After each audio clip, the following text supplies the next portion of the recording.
Asumió recientemente de forma provisoria la presidencia de la Comisión de Trabajo del Senado, en donde está todos los ojos puestos porque queremos saber qué va a pasar con la reforma de pensiones, se vota o no en los próximos días, entre otras cosas. Vamos a estar conversando de esto y otras materias junto al senador de la UDI, Juan Antonio Coloma. ¿Cómo está, senador? Muy buenos días. Muy buenos días, Bárbara. ¿Cómo estás tú? Muy bien, me imagino que menos ataría que usted en este minuto que llegó en el momento de la mayor tensión, en que se presiona para que se vote muy rápido. Se estaba esperando la comisión, el informe de la comisión de expertos. Se dijo públicamente que no habían llegado a acuerdo. ¿Qué le llegó a usted ahí? A ver, efectivamente, primero yo estoy reemplazando al senador Moreira, que está con un tema de salud, pero ya está reponiéndose, y así que muy breve mi tiempo. Ahora me tocó el peor, no sé si el peor, pero por lo menos el más tenso de los instantes, en donde un tema muy importante como el tema de pensiones entra en una etapa de definiciones que es bien decisiva. Mire, que el informe de la comisión recién llegó ayer tarde, es bastante enjundioso, así que obviamente requiere un estudio más a fondo. Pero déjenme verle lo que yo pienso en esta materia. Primero, y quizás porque me ha tocado estar en otro tipo de negociaciones, algunas que han resultado y otras no, también como todo en la vida.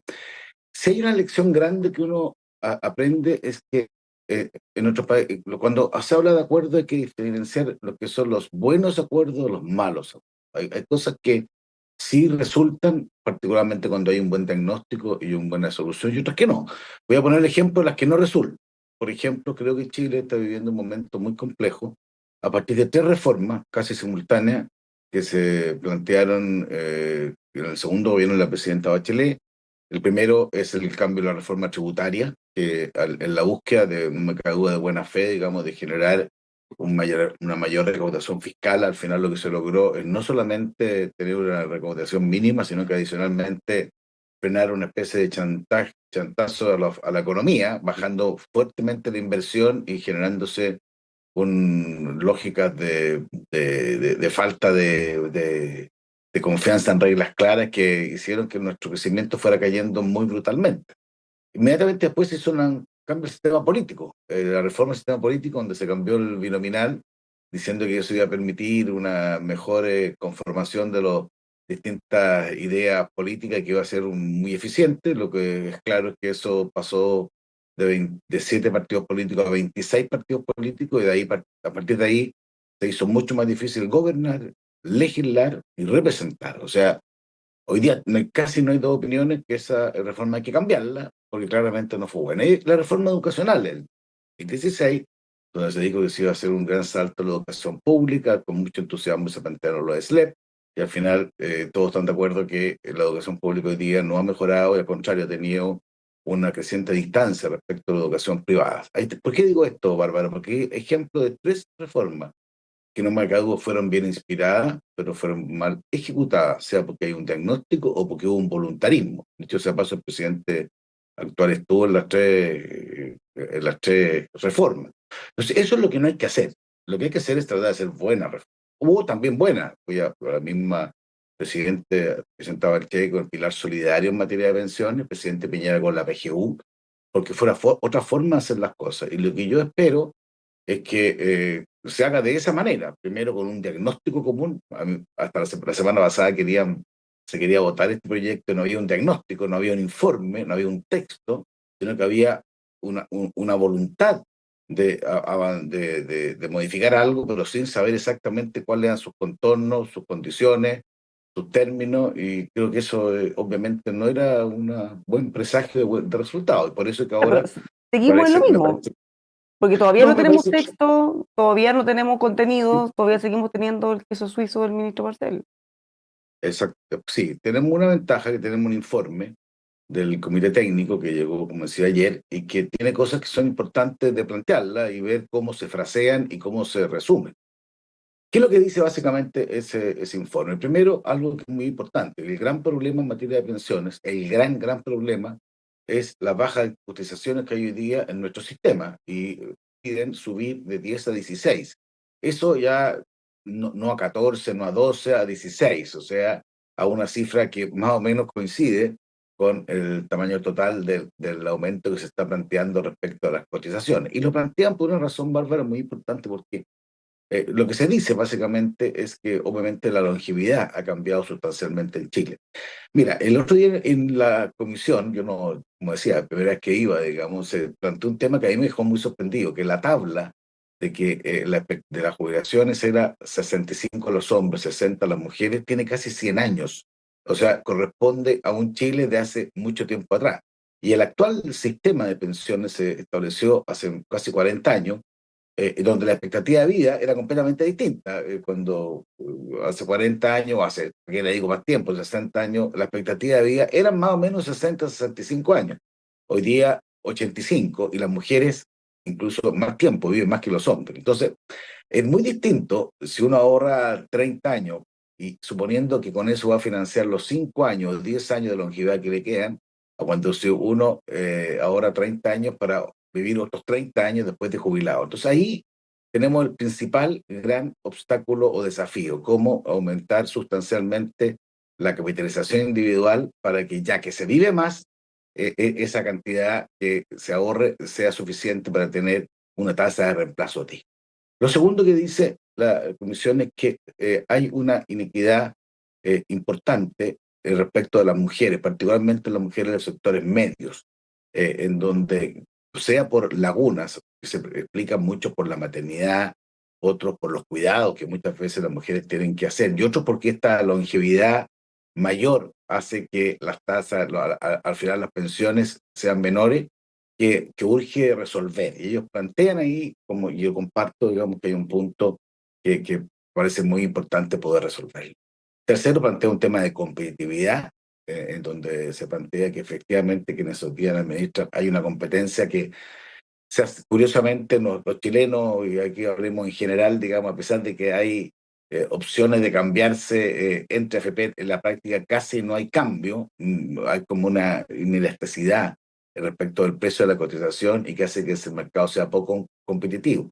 Y hacen varias sugerencias de cómo mejorar la rentabilidad, por ejemplo, con algo que a mí me parece bien interesante, que son los fondos generacionales. O sea, en vez de tener multifondos como hoy día hay, arraigar más esos fondos a la etapa, a la vida o que tiene la persona. O sea, por ejemplo, la persona entre 30 y 40 años, que se supone que van a tener 20 o 25 años más de cotizaciones, colocar en un tipo de fondo que sea más arriesgado, pero que tenga en largo plazo más rentabilidad, a diferencia de los que pueden estar entre 40 y 50, 50, 60 y así sucesivamente. O sea, aquí lo que se nos entrega es un material de diagnóstico. Y ahora viene lo que tiene que hacer el gobierno, digamos, de decir cómo traduce, en la medida que esté de acuerdo en el diagnóstico, si también no todo viene por unanimidad, algunas cosas ya vienen más por divisiones, hacer una propuesta y conforme a esa propuesta poder ver, digamos, si esa se ajusta a los principios que uno tiene o no. Y esa es Pero parte en de la discusión. principio, mientras el gobierno no haga esa propuesta, esas bajadas con indicaciones, no va a haber votación entonces.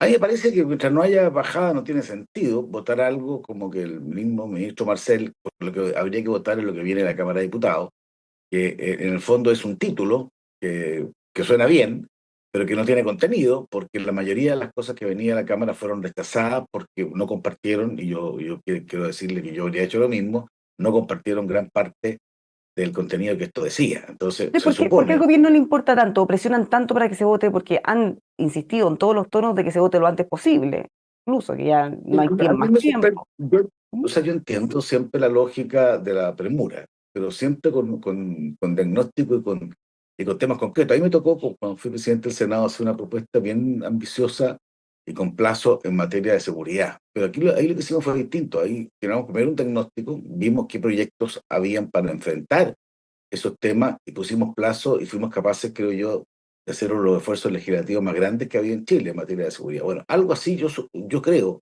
y esto lo hemos estado empezando a discutir, hay que hacer en materia de pensiones. O sea, ya que hay un documento, hagamos el diagnóstico y el gobierno que tiene la iniciativa en esta materia, y hay una propuesta, porque no es lo mismo. Por ejemplo, ¿qué vamos a hacer con el requerimiento de los técnicos que nos hablan del 6% de necesidad de aumento de cotización? Yo creo que y además uno tiene que ir aprendiendo. Parte de escuchar a la gente, porque se habla mucho de escuchar a la gente. En el proceso constitucional, sobre todo en el primero, hubo discusiones, y yo valoro mucho, muy discusiones muy a fondo en Chile respecto de temas que no siempre se discuten. se habló de nacionalidad, de ciudadanía, de justicia, y se habló, entre otras cosas, de pensiones. Y ahí quedó muy arraigado la lógica que los fondos provisionales eran de cada persona. Entonces hay que ver, ya que el comité técnico plantea la necesidad de subir este aporte a las cuentas individuales, bueno, si eso realmente es asumido así. Eso no venía en el proyecto original, venía una parte, un 3%, aquí están hablando de un 6%, y otro 3% a una especie de reparto que yo creo que no ha resultado, no solamente no ha resultado en ninguna parte, sino que va a ser cada día más complejo, porque aquí la longevidad va aumentando, el mundo, Mm. y la Senador, natalidad ha ido bajando. Entonces, ah, yo quiero esperar un tiempo, tampoco algo infinito, para que nos puedan plantear cuál es la propuesta concreta que se puede hacer para generar una mejora de lo que esto es importante, Bárbara, de lo que realmente necesitamos mejorar. ¿Y qué no estamos necesitando mejorar? Primero, la capacidad de cotización individual. Segundo, resolver las brechas que básicamente existen con mujeres medias que cotizaron 20, 25, 30 años y que por esas lagunas que yo te explicaba, digamos, o sea, hoy día lo que reciben y por la longevidad que tienen es mucho menos de lo que puede haber recibido un hombre que haya cotizado el periodo, digamos, parecido. Ahí hay un tercer tema. Y tercero, ver en cuánto adicionalmente se puede mejorar en general la PGU, que es una gran política pública, sin alterar, obviamente, las acciones fiscales. Por ejemplo, y que este es un tema que también quiero incorporar al debate, digamos. Paralelamente hay una discusión respecto al tema de cumplimiento tributario, que se ha avanzado, que se va a resolver luego. Bueno, ahí lo que se supone se puede recaudar con una mejor fiscalización de la evasión, podrían, se habla hasta 1,5 puntos del PIB. Bueno, parte importante de eso obviamente se puede dedicar a mejorar las pensiones y eso ayudaría mucho a que esas pensiones puedan subir sin necesidad de utilizar, como se planteó originalmente, los fondos de los trabajadores.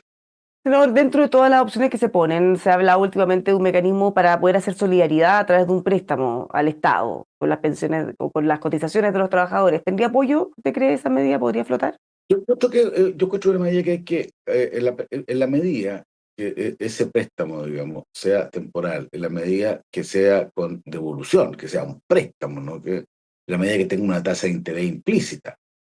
Obviamente tiene más opciones de verlo, hay que ver y cómo lo grafica el Ministerio de Hacienda por el impacto fiscal que eventualmente podría tener en las cuentas, pero también podría ocurrir que se haga en términos tales que no tiene una mayor incidencia. Obviamente ahí hay una línea que me parece correcta, porque al final ese préstamo es una forma distinta, pero traducirlo en también una capitalización individual, porque ya eso dejaría de ser reparto. O sea, creo que por ahí hay una línea que me parece adecuada, pero hay que ver cómo se traduce. Lo Claro, complicado, Bárbara, es lo plantear complicado, perdón, senador, cuando se aportes dice, presupuestos. usted dice, puede en la medida que sea transitorio, pero la experiencia nos ha mostrado que las cosas más permanentes siempre son las que tienen el apellido transitorio. Y si uno Claro, saca la cuenta y eso termina siendo permanente, no hay fisco, no hay recursos que aguanten. por eso, pero tiene que ser transitorio, por eso tiene que haber Pero una especie de nunca las cosas son transitorias, ¿no es un riesgo? bono.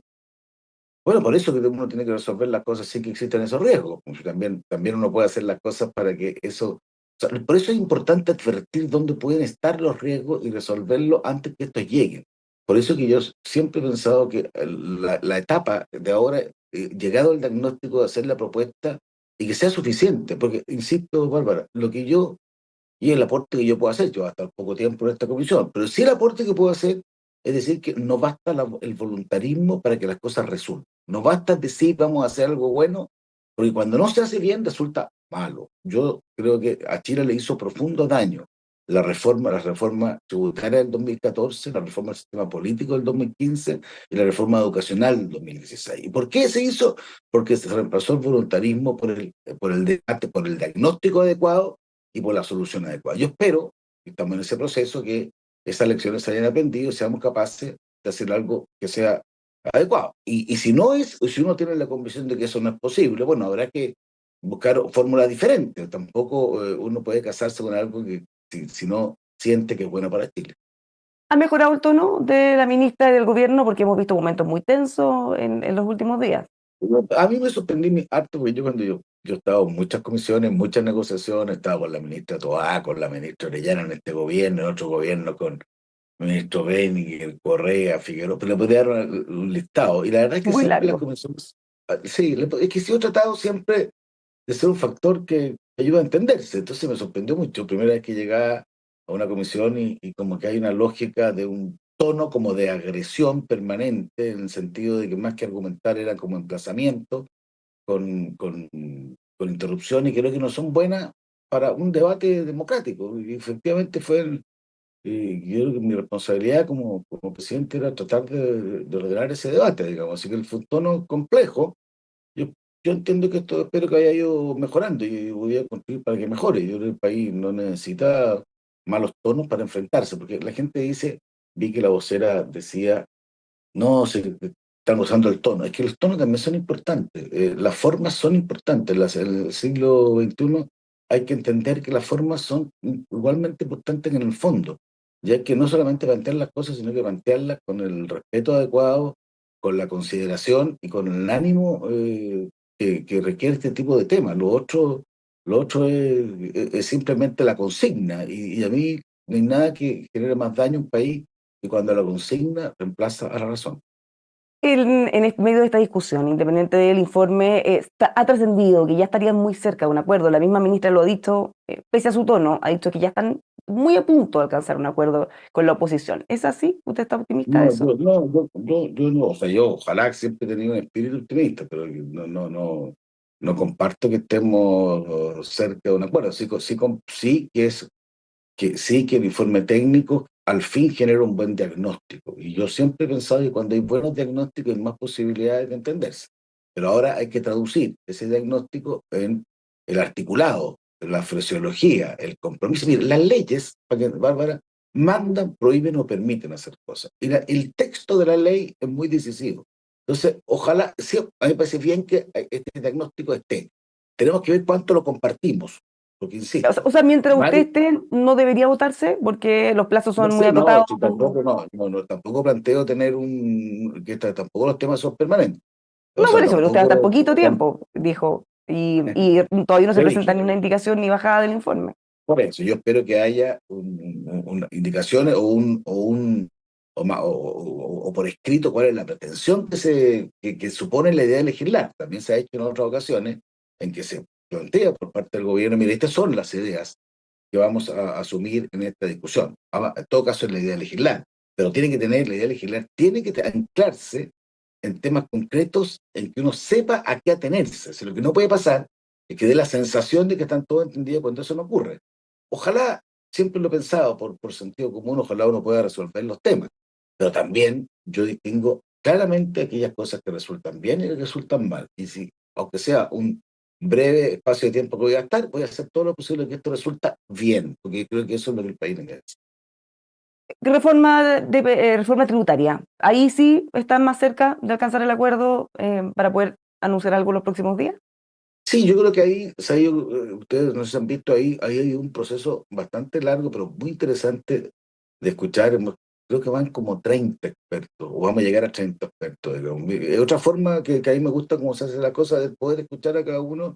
Y yo creo que ha habido lógicas distintas en cuanto a que hay normas que estamos todos de acuerdo que hay que combatir de una manera distinta, que son normas de evasión con algunas eh, temas especiales como la forma de enfrentar el denunciante anónimo o el secreto bancario, que para mí siempre tiene que ser judicializado con un juez de por medio, que eso es clave para defender la privacidad, que es un derecho constitucional. Normas de evasión que tienen que ir acompañadas de una nueva gobernanza de impuestos internos, que tenemos que entre todos hacer un esfuerzo por modernizarlo, como se ha hecho con el Banco Central, con la Superintendencia de Valores o de bancos en su momento, y también entender de que en la medida que se cumplan los objetivos de recaudatorio que tenían estas dos normas y que el resto de la economía funcione bien, no se sigan, no haya recaudaciones netas en otras reformas tributarias. Entonces, yo creo que hay un espacio más amplio, hemos estado conversando para poder entendernos en esa materia. Y creo que eso está bien. Ahora, en todo caso, son procesos que no se terminan de la noche a la mañana, pero creo que eso va a una Pero deberíamos tener línea. novedades pronto de eso, como si usted lleva en Yo harto creo que tiempo. ahí debería haber, sí, ahí debería haber novedades más pronto, como dice. Y por último, un tema bien político, operativo policial, a lo cambio totalmente de tema. Operativo policial en Villa Francia, el debate que se ha generado por las presiones y las críticas del Partido Comunista. La ministra Toá se ha defendido y de hecho ha estado muy molesta por decir, estamos hablando de un arsenal con armamentos, artefactos, explosivos que se encontraron en una radio comunitaria. O sea, el debate debería ser ¿para qué las necesitan? ¿Por qué las tienen? Y no por qué se nos ocurrió hacer un operativo para ir a buscarlas. Completamente, que yo creo que es un tema muy gráfico, porque cuando uno dice, digamos, por ejemplo, que yo estoy seguro que en un gobierno de nuestra idea combatiríamos mejor, sería un país más seguro, combateríamos mejor la inseguridad. Creo que lo que ha pasado ahora en Villa Francia es el mejor ejemplo, donde uno se da cuenta claramente que quienes hoy día nos gobiernan, hay dos almas para enfrentar muchos temas, y entre otros la seguridad. Yo valoro lo que hizo la ministra, digamos, en cuanto a entender de que su rol es cuando hay un arsenal en una radio comunitaria, una sede social. La pregunta es ¿para qué? Y, y se incautan. En vez de entender que eso es una buena noticia para el país, el Partido Comunista sale atacando a la ministra o a decirle que fue Un inadecuado el montaje. día o que fue. Entonces ahí es donde uno dice, bueno, pero ¿cómo un gobierno va a tener dos almas en materia de inseguridad? Entonces uno entiende que muchos de los proyectos que se plantean por parte del mismo gobierno son rechazados por parte de su coalición y que no hay una voluntad conjunta de enfrentar los temas de seguridad. O sea, si faltaba algo para quedar claro por qué es distinto las coaliciones gobernantes, creo que este ha sido el mejor ejemplo. A mí me sorprendió mucho, pero mucho, igual que usted, estoy seguro que el Partido Comunista rependiera a la ministra del Interior por haber, digamos, convocado, sido parte de una incautación de armas, como se dice, en sedes comunitarias y en sedes sociales. Entonces la pregunta es, ¿por qué se defiende eso? ¿Qué es lo que está ahí? ¿Qué es lo que está detrás? ¿Cuál es la forma de enfrentar la inseguridad ciudadana si se amparan o se inhibe, o se trata de inhibir, porque no hubo inhibición, se trata de inhibir que la policía actúe buscando precisamente el cumplimiento de las resoluciones judiciales, el Estado de Derecho e impedir eventuales actos delictuales, como obviamente se iban a cometer si las armas no sepa que están, sino para cometer ese acto delictual. Entonces yo creo que ese es el mejor ejemplo en materia política de por qué no da lo mismo que en gobierne y que las coaliciones y la coalición de gobierno tiene que ir tomando recientemente una decisión, porque estas dos almas son completamente contradictorias. Y lo hemos visto en otras materias, lo hemos visto en materia económica, lo hemos visto en materia social, pero esto es mucho más complejo, porque nos habla de dos almas respecto del principal problema de Chile, que es la inseguridad. Porque no nos equivoquemos, podemos estar hablando de muchos temas vinculados a temas de otra naturaleza, pero lejos, el principal problema de Chile es la inseguridad ciudadana, es la delincuencia, el narcotráfico, el crimen organizado. Y ahí no pueden haber vacilaciones, ahí no pueden haber dos opiniones, ahí tiene que haber una convicción de que se actúa con energía, no con esa vaguedad o con esa inhibición o con esa contrariedad que se produjeron y que hemos visto todos los chilenos. Un debate que va a seguir abierto. Muchísimas gracias, senador, por conversar con nosotros. Que tenga un muy buen día. Muchas gracias. Igualmente, los dejamos invitados a que sigan con nosotros aquí en emol.com.